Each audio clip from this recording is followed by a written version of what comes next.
요나도 그랬어요. 요나가 이렇게 고백합니다.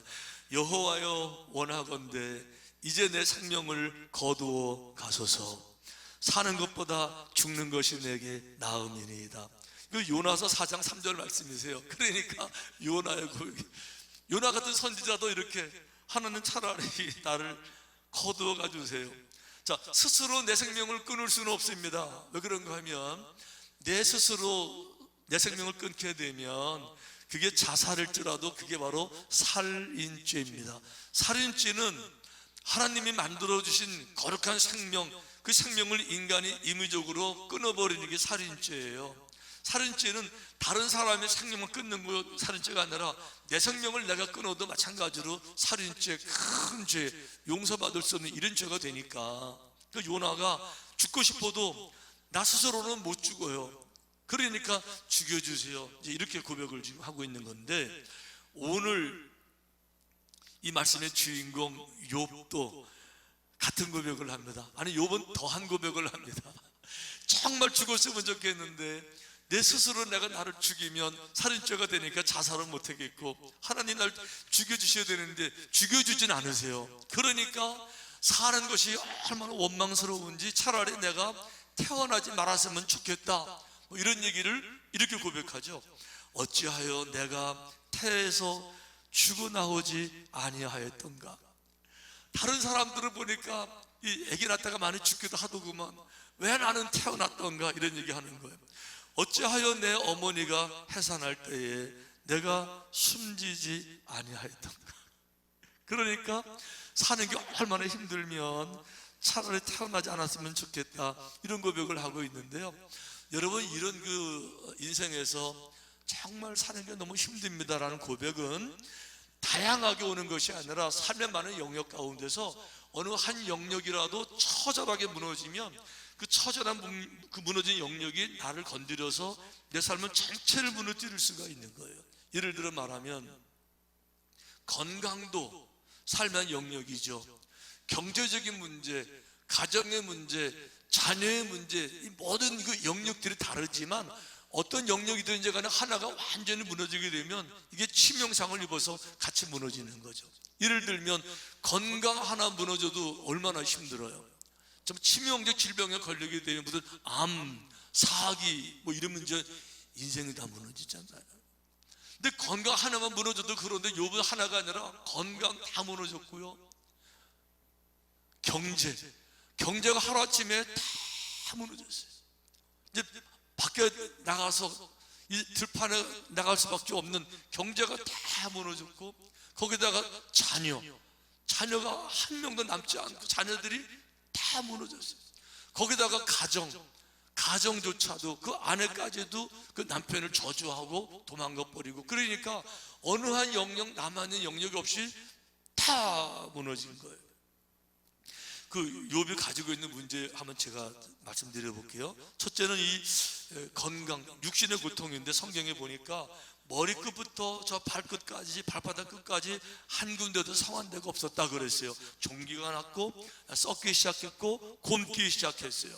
그러니까 욥이 온몸이 곪어 나가는데, 썩어 나가는데 너무 간지러우니까 기와를 깨서, 사기를 깨서 그 날카로운 것으로 온몸을 긁었어요. 그러니까 이제 피가 나고, 그때뿐이지 계속 아프니까 그 당시 뭐 약이 있나요? 그렇게 재가 아마 약 같은 그 곪지 않게 하는 뭐 그런 느낌이 있었는데 재를 온몸에 뿌리는 거죠.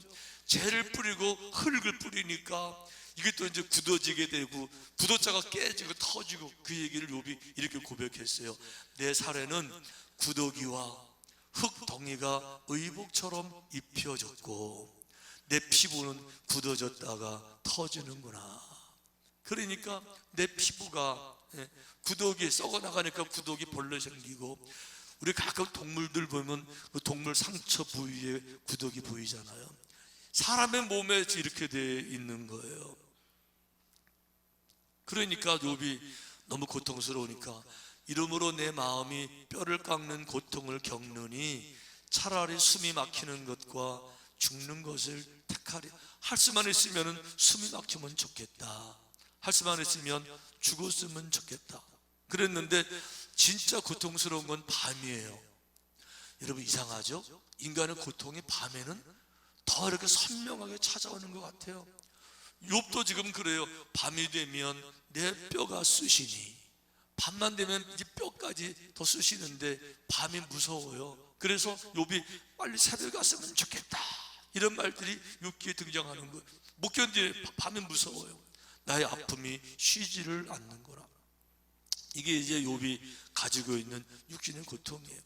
자, 뿐만 아니라 욥은요 정신적으로 방황해요. 정신적으로 지금 내게 이런 일이 왜 일어났는지 정말 이해가 되지 않아요.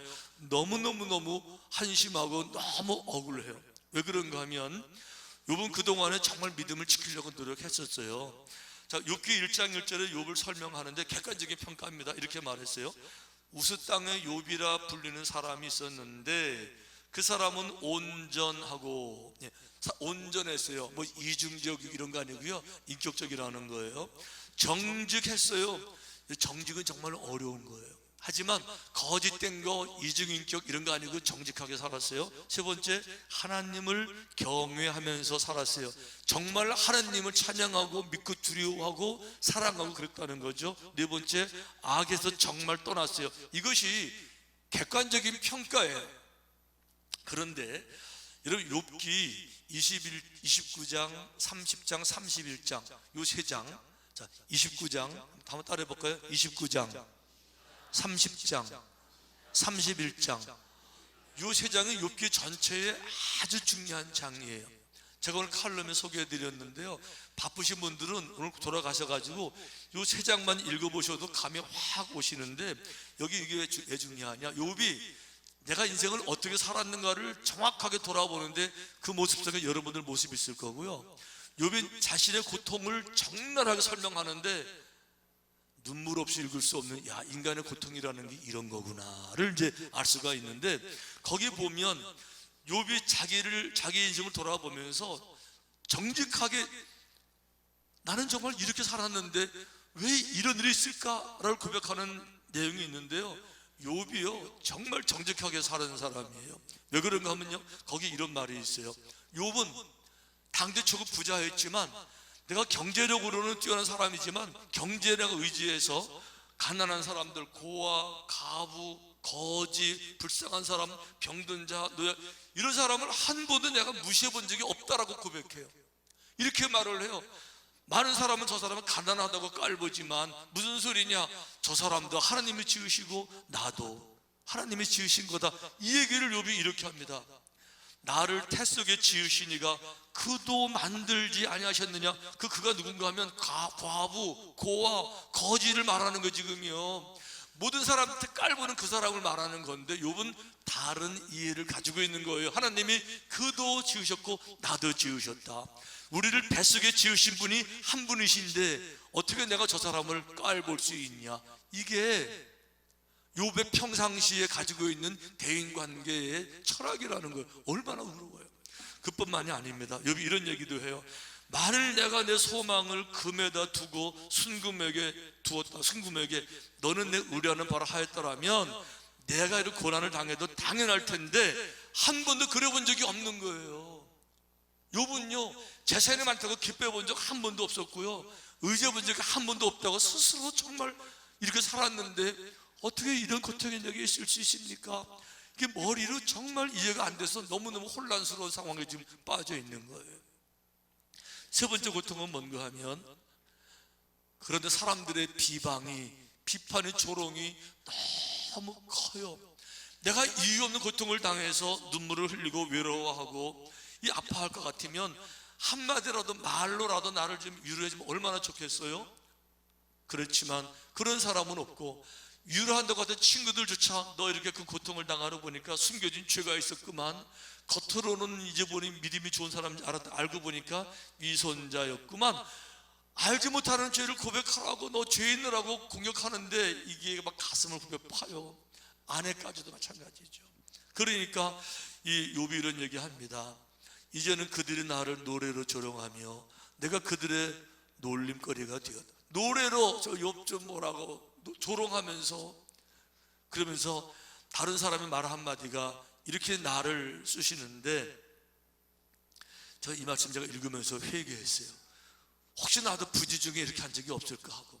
왜 그런가 하면 욥이 이렇게 말해요. 다른 사람들이 나를 향한 비방, 비웃음, 조롱, 그냥 툭 던지는 말 한마디가 어떻게 내게 다가오는가 하면, 그의 화살들이 사방에서 날아와 사정없이 나를 쏘므로 그는 내 콩팥들을 꿰뚫고, 비판하는 말들이요, 귀로 치고 지나가는 것이 아니라 내 콩팥에 비판의 화살이 퍽 뚫고 지나가니까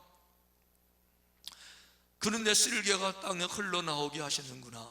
그러니까 이 쓸개가 터져서 몸밖에 땅바닥에 쏟아질 정도로 다른 사람들이 한번 던지는 이야기가 이렇게 고통스럽다. 여러분들 희한하죠. 사람들은 왜 그런지 몰라요. 남들 잘 안 되는 거 고통을 당할 때 있으면은 그냥 속으로라도 하나님 저분 도와주세요, 위로해 주세요 이렇게 하기보다는 툭 던지는 말 한마디가 다 있어요. 왜 그걸 해야만이 직성에 풀리고 간절까지 걸을 때 그 순간을 못 참는지 몰라요. 한마디 그 마지막 순간에 그냥 참아내야 되는데 그걸 못 참아내고 이렇게 여러 가지 말들이 얼마나 많아요. 그럴 줄 알았다는 둥, 잘한 척 하더니 꼴보기 좋다는 둥, 이게 그때 툭 던지는 말이 나는 던진 순간에 잊어버리고 지나갔는데 듣는 사람에겐 염통을 꿰고 쓸개가 터지고.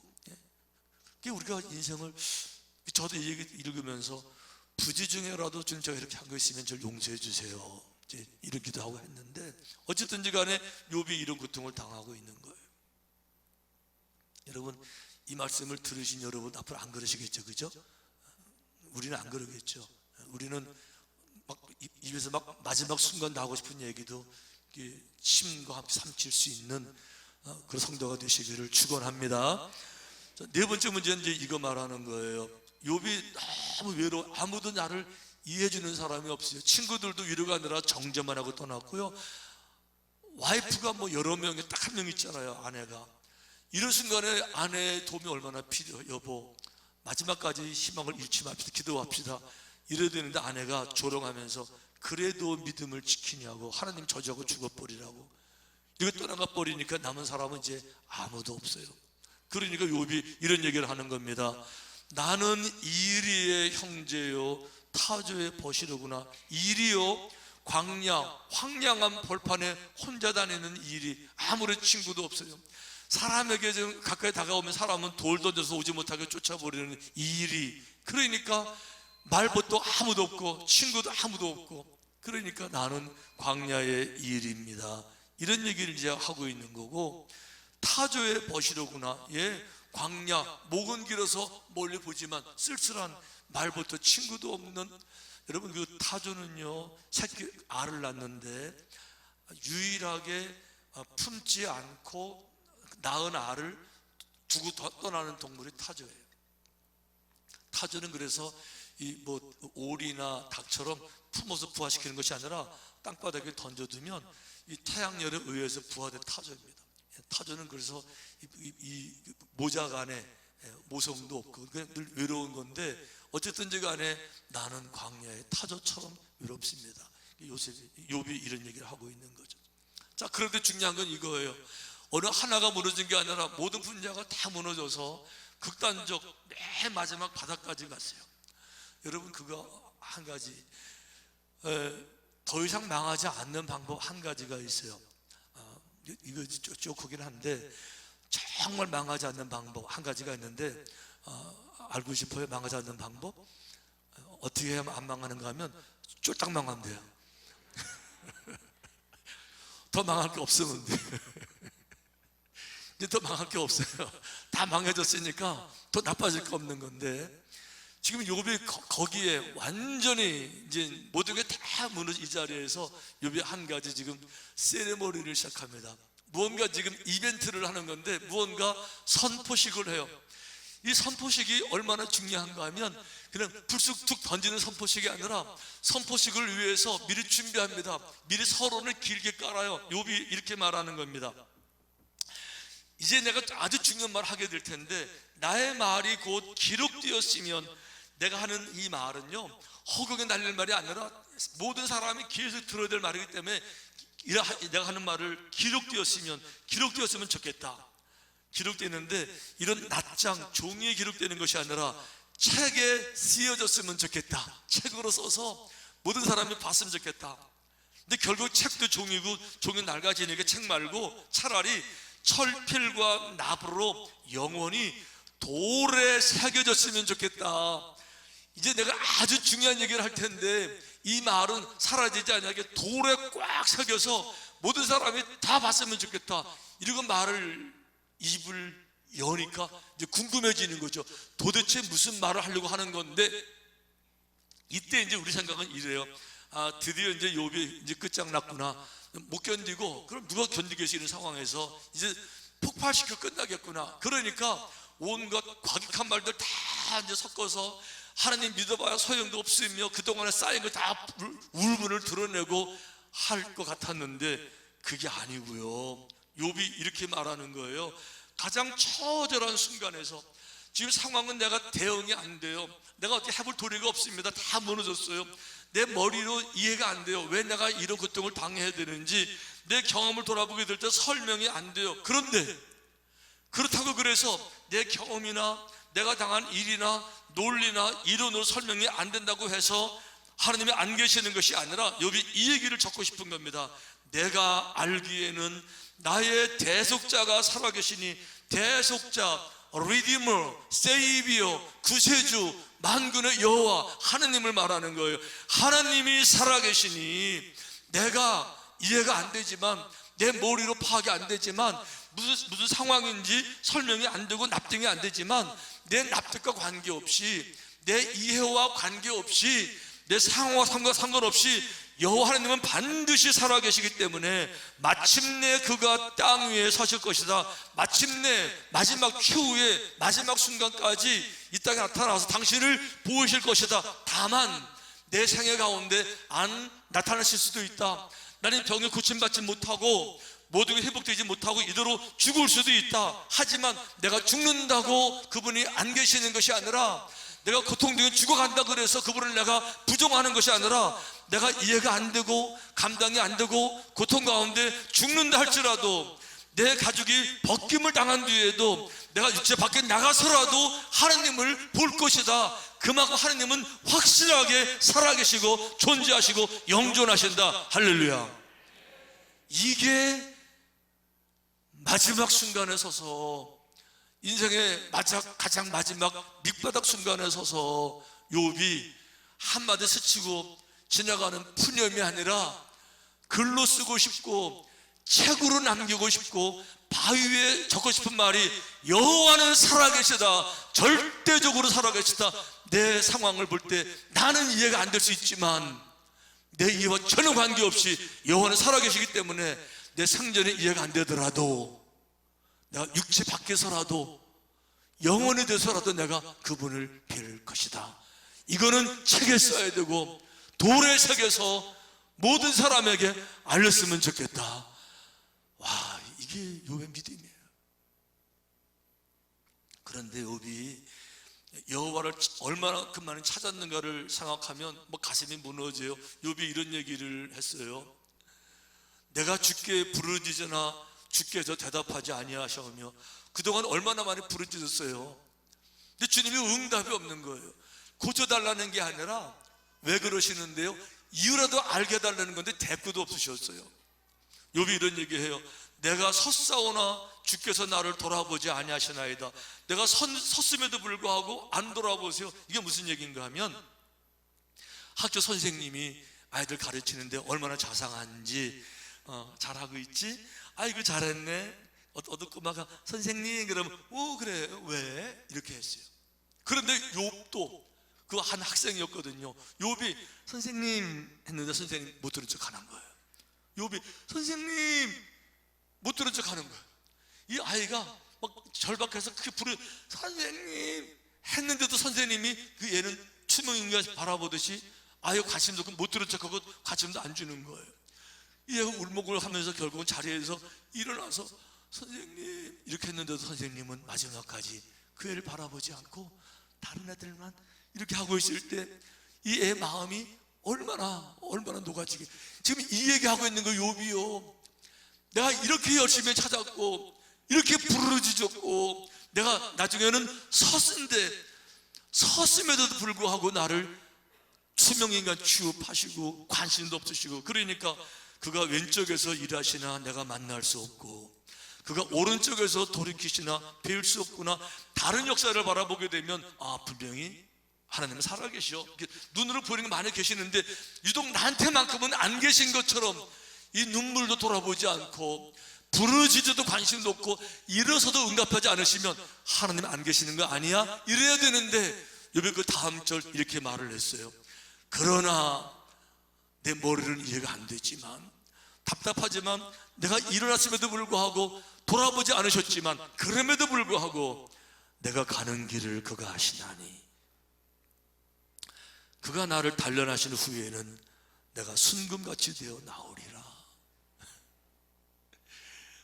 이 고통의 끝에서 내가 여호와를 뵐 것이며, 오늘은 이해가 되지 못하지만 내게 이루어지는 이 고난을 바라볼 때, 팔이 한쪽 떨어져 나갈 때 왜 이런 문제가 내게 생겼는지 정말 이해가 되지 못하지만 내 시각으로 나를 바라보는 것이 아니라 여호와의 시각으로 나를 바라보니까 그분은 너무 위대하신 분, 내 생각보다 뛰어나신 분, 그러니까 내 판단과 내 경험과 관계없이 그분은 의의 최후 승리, 완전하게 선하신 분, 아름다운 열매 맺으시는 분. 그러니까 이 고통을 내가 믿음으로 견디면 순금처럼 정금처럼 나오게 될 줄로 믿습니다. 이 고백을 지금 욥이 눈물로 하고 있는 거예요. 오늘 당신은 절망하셨습니까? 이런 제목으로 말씀을 나누는데 이게 바로 우리의 문제잖아요. 숱하게 반복되는, 이렇게 열심히 신앙생활 했는데 왜 내게 이렇게 일이 벌어지지? 하나님 내게 왜 이러시는 건데요? 늘 그러기도 하면서 어떻게 이런 일이 내게 있을 수 있을까? 늘 반복됐지만 아니요, 바로 그 자리야말로 믿음을 선포할 순간이고, 그 자리가 영광을 드러낼 순간이고, 그 자리가 내가 누군지를 여호와께 보여드릴 수 있는 정말 중요한 순간이기 때문에 우리 역시 여러분 선포하시면 좋겠어요. 우리 오늘 이 말씀 듣는 과정 속에서 또 찬양하고 기도할 텐데 그냥 지나가지 말고, 주님 나도 욥처럼 선포하기를 원합니다. 힘들고 어려운 일 경험할 때마다 머리로 이해되지 않지만 그럴 때마다 흔들고 넘어지고 믿어봐야 소용없네 이러는 것이 아니라 바로 그 자리에 서서 책에 기록할 말씀, 반석에 바위에 기록할 말씀, 여호와 나의 리디머, 나의 구원자는 반드시 살아계실 것이고 그분의 역사 가운데 모습을 드러낼 것이고, 내 생애 가운데 안 드러내셔도 내가 육체 밖에 나가서라도 죽어서라도 내 영혼이 그분을 빌 정도로 그분은 살아계신 영원하신 분. 아멘. 믿으십니까? 선포하십니까? 마음에 각인하십니까? 그런 믿음 가지시고, 욥처럼 나중에 욥 보니까 성경이 아주 한 문장으로 정리하더라고요. 욥은 이후에 이전보다도 훨씬 더 위대하게 갑절의 은혜를 누리면서 140년 동안 위대한 그 길을 계속 걸어가게 되더라고요. 흔들리지 않는 그런 믿음, 담대한 믿음 속에서 늘 믿음으로 승리한 성도 되시기를 주님의 이름으로 축원합니다.